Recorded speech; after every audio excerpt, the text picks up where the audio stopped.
Court ఎప్పుడు CCTV footage కావాలని అడిగినా వెంటనే అది మిస్టీరియస్గా మాయమైపోతోంది. కాలిపోయిందని మీరు చెప్తున్నారు.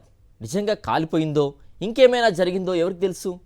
ప్రతి పోలీస్ స్టేషన్లో ఉన్న సీసీటీవీలు సజావుగా పనిచేస్తున్నాయా లేదా అన్న విషయాన్ని ప్రతి వారం సంబంధిత స్టేషన్ ఆఫీసర్స్ నుంచి నివేదికలు తెప్పించుకుని రూఢీ చేసుకోవాలని ఆయా జిల్లాల ఎస్పీలకు ఆదేశాలు జారీ చేస్తాం. లేకపోతే ప్రతి సీసీటీవీ ఫుటేజీ మాయమవుతూనే ఉంటుంది. కోతుల వల్ల సీసీటీవీ కాలిపోయిందంటే తాము నమ్మాలా? తప్పుల్ని సమర్థించుకోవద్దని పోలీసులపై హైకోర్టు తీవ్ర ఆగ్రహం వ్యక్తం చేసింది. ఏపీలో పోలీసులకు న్యాయస్థానాలు ఇచ్చే ఆదేశాలపై ఏమాత్రమూ గౌరవం ఉండటం లేదని హైకోర్టు ఘాటుగా వ్యాఖ్యానించింది.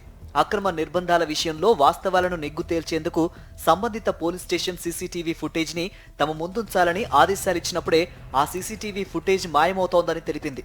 ఇది చాలా మిస్టీరియస్గా మాయమవుతోందని, పోలీసులు చెబుతున్న కారణాలు ఎంతమాత్రం నమ్మశక్యంగా లేవని చెప్పింది.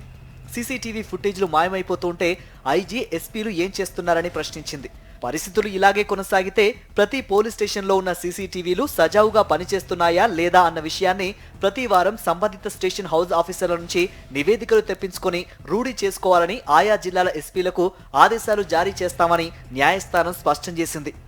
కోతుల కారణంగా సీసీటీవీ ఎస్ఎంపీఎస్లోని సర్క్యూట్ కాలిపోవడంతో సీసీటీవీ ఫుటేజ్ని కోర్టు ముందుంచలేకపోతున్నామన్న పోలీసుల వాదనను హైకోర్టు మరోసారి తప్పుబట్టింది. సర్క్యూట్ కాలిపోవడం చేత సీసీటీవీ ఫుటేజ్ రికవరీ చేయడం సాధ్యం కాదంటూ సాత్రిక టెక్నాలజీస్ ఇచ్చిన నివేదికపై అనుమానాలున్నాయని హైకోర్టు తెలిపింది. ఆ నివేదికలోని సంతకాలు, సీలు తేడాగా ఉన్నాయంది. ఈ నేపథ్యంలో కాలిపోయిన సీసీటీవీ పరికరాలను తామే స్వయంగా పరిశీలిస్తామని తెలిపింది. ఆ పరికరాలను తదుపరి విచారణ సమయంలో తమ ముందుంచాలని జిల్లా ఎస్పీని ఆదేశించింది. తామిచ్చిన ఆదేశాలను అమలు చేయకుండా సీసీటీవీ కాలిపోయిందని, అందువల్ల ఫుటేజీ లేదంటూ అఫిడవిట్ దాఖలు చేసిన పల్నాడు జిల్లా మాచవరం పోలీస్ స్టేషన్ హౌస్ ఆఫీసర్పై జిల్లా ఎస్పీ తీసుకున్న చర్యల పట్ల అసంతృప్తి వ్యక్తం చేసింది. ఎస్పీ చర్యలు ఏమాత్రమూ సంతృప్తికరంగా లేవంది. ఇంక్రిమెంట్లో కోత సరిపోదని, క్రమశిక్షణా చర్యలు తీసుకోవాల్సిందేనని తేల్చి చెప్పింది.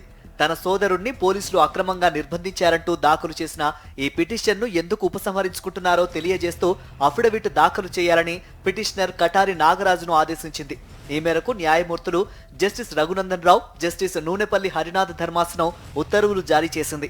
తన సోదరుడు కటారి గోపిరాజును పోలీసులు అక్రమంగా నిర్బంధించారని, ఆయన్ను కోర్టు ముందు హాజరుపరిచేలా పోలీసులను ఆదేశించాలని కోరుతూ కటారు నాగరాజు హైకోర్టులో పిటిషన్ దాఖలు చేశారు.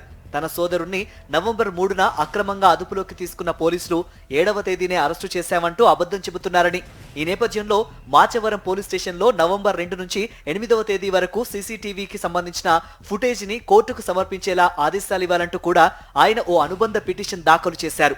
నాగరాజు పిటిషన్పై గతంలో విచారణ జరిపిన జస్టిస్ రఘునందన్ రావు ధర్మాసనం నవంబర్ 2 నుంచి 8వ తేదీ వరకు సీసీటీవీ ఫుటేజ్ని పెన్ డ్రైవ్లో ఉంచి సంబంధిత మెజిస్ట్రేట్ ముందు ఉంచాలని పోలీసులను ఆదేశించింది. పూర్తి వివరాలతో కౌంటర్ దాఖలు చేయాలని కూడా స్పష్టం చేసింది. అయితే సీసీటీవీ కాలిపోయిందని, అందువల్ల ఆ ఫుటేజీని ఇవ్వలేమంటూ Machavaram police station house officer affidavit వేశారు. దీనిపై మండిపడ్డ హైకోర్టు పోలీసులు ఏవో కుంటి సాకులు చెబుతూ ఆ ఫుటేజీలను తమ ముందు ఉంచడం లేదని తప్పుబట్టింది. ఇలాంటి తమాషాలకు ఫుల్ స్టాప్ పెట్టాల్సిన సమయం ఆసన్నమైందని ఘాటుగా వ్యాఖ్యానించింది. ఎస్హెచ్ఓపై చర్యలు తీసుకోవాల్సిందేనని స్పష్టం చేసింది న్యాయస్థానం. తాజాగా మంగళవారం ఈ వ్యాజ్యం మరోసారి విచారణకు వచ్చింది.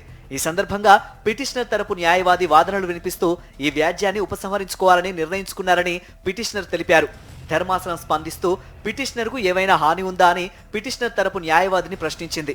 అనంతరం పోలీసుల తరఫున ప్రభుత్వ ప్రత్యేక న్యాయవాది విష్ణుతేజ స్పందిస్తూ కోతుల వల్ల వైర్లలో సమస్యలు వచ్చి సర్క్యూట్ కాలిపోయిందన్నారు. సీసీటీవీ కెమెరాల నిర్వహణలో నిర్లక్ష్యం వహించినందుకు మాచవరం ఎస్హెచ్ఓపై జిల్లా ఎస్పీ చర్యలు తీసుకున్నారని, ఏడాది పాటు ఇంక్రిమెంట్లో కోత విధించారని తెలిపారు. ఎస్ఎంపీఎస్ సర్క్యూట్ కాలిపోయిందని, ఇది బయటకు కనిపించదని, అందువల్ల ఫుటేజీని రికవరీ చేయడం సాధ్యపడలేదని వివరించారు. కోర్టు ఉత్తర్వులంటే తమకు గౌరవం ఉందన్నారు. ఈ దశలో ధర్మాసనం జోక్యం చేసుకుంటూ పోలీసులకు కోర్టు ఆదేశాలంటే ఏమాత్రమూ గౌరవం లేదని వ్యాఖ్యానించింది. కోర్టు ఎప్పుడు సీసీటీవీ ఫుటేజ్ ఇవ్వాలని అడిగినా ఆ వెంటనే ఆ ఫుటేజీ మిస్టీరియస్గా మాయమైపోతోందని తెలిపింది. కాలిపోయిందని మీరు చెబుతున్నారు, నిజంగా కాలిపోయిందో ఇంకేమైనా జరిగిందో ఎవరికి తెలుసంటూ ఘాటుగా వ్యాఖ్యానించింది. కోతుల వల్ల సీసీటీవీ సర్క్యూట్ కాలిపోయిందంటే తాము నమ్మాలా అంటూ ప్రశ్నించింది. తప్పులను సమర్థించుకోవద్దని వ్యాఖ్యానించింది. కాలిపోయిన సీసీటీవీని తామే స్వయంగా చూస్తామని, అందుకు సంబంధించిన అన్ని పరికరాలను తమ ముందుంచాలని ఎస్పీకి హైకోర్టు ఆదేశించింది. తదుపరి విచారణను ఈ నెల 18కి వాయిదా వేసింది.